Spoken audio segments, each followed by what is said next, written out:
이 환경 문제를 비롯해서 이 지속 가능성을 추구하는 ESG 경영, 이제는 어느 정도 익숙해진 용어가 아닐까 합니다.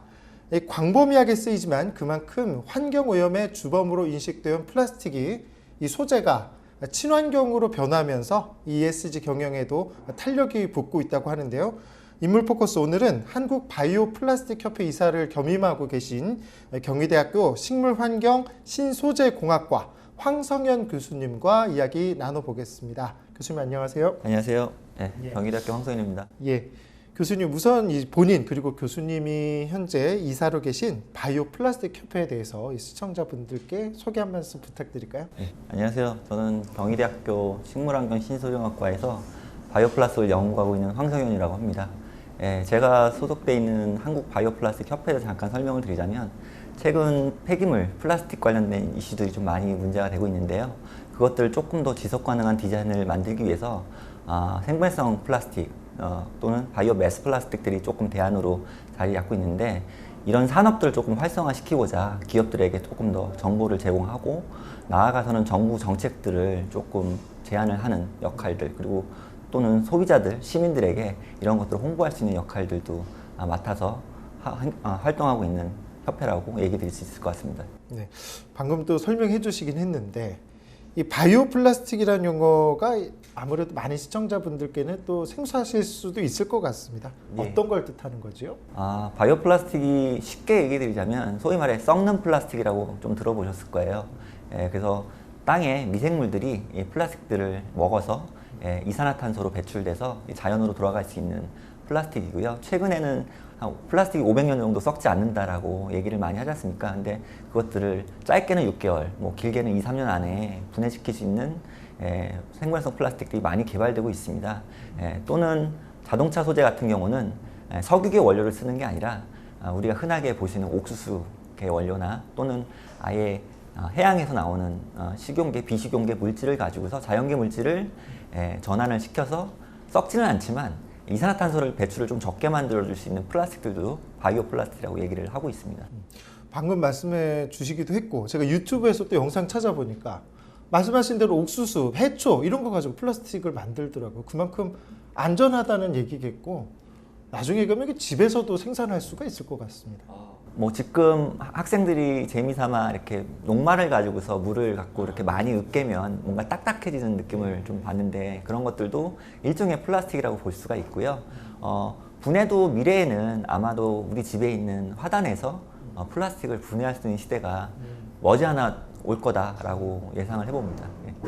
이 플라스틱이 워낙 사회 곳곳에서 광범위하게 쓰이고 있다 보니까 이거를 대체하는 바이오 플라스틱의 분야도 정말 무궁무진하지 않을까 이렇게 생각을 해보는데, 세계 현재 산업 동향, 또 국내 상황 지금 어떤 단계라고 볼 수 있을까요? 세계에서는 20년 전부터 바이오 플라스틱을 상용화를 시켰고요. 많이 생산하고 있습니다. 최근 중국에서는 플라스틱 사용량이 굉장히 많다 보니까 이런 것들을 생분해성 플라스틱으로 대체를 하려고 하는 정부 정책 노력이 굉장히 많이 있고요.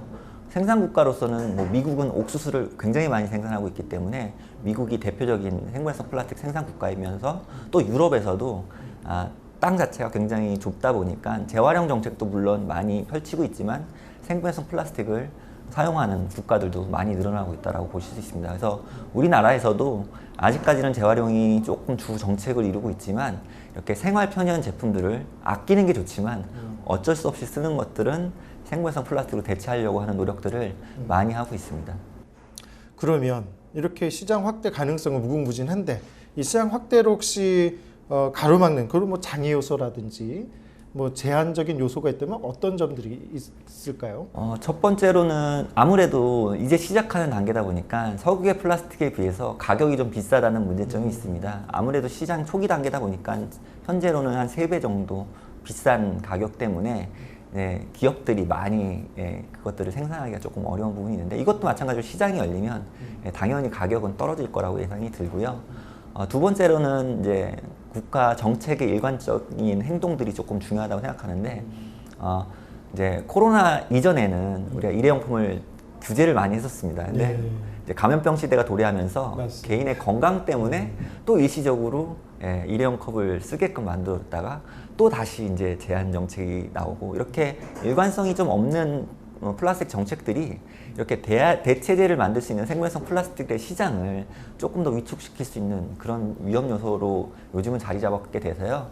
조금 더 미래를 보시고 이렇게 일관적인 플라스틱 정책을 마련해 주시는 게 좋지 않을까 싶습니다.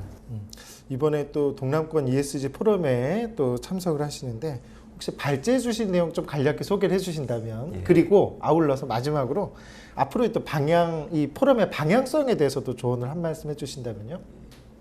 동남권 ESG 전체적인 내용을 간단하게 설명드리자면 이제 기업들이 ESG라는 키워드가 어색하지 않을 겁니다. 그리고 이게 어떻게 보면 기업들의 사활이 걸린 문제가 될 수 있다라고 보실 수가 있고요.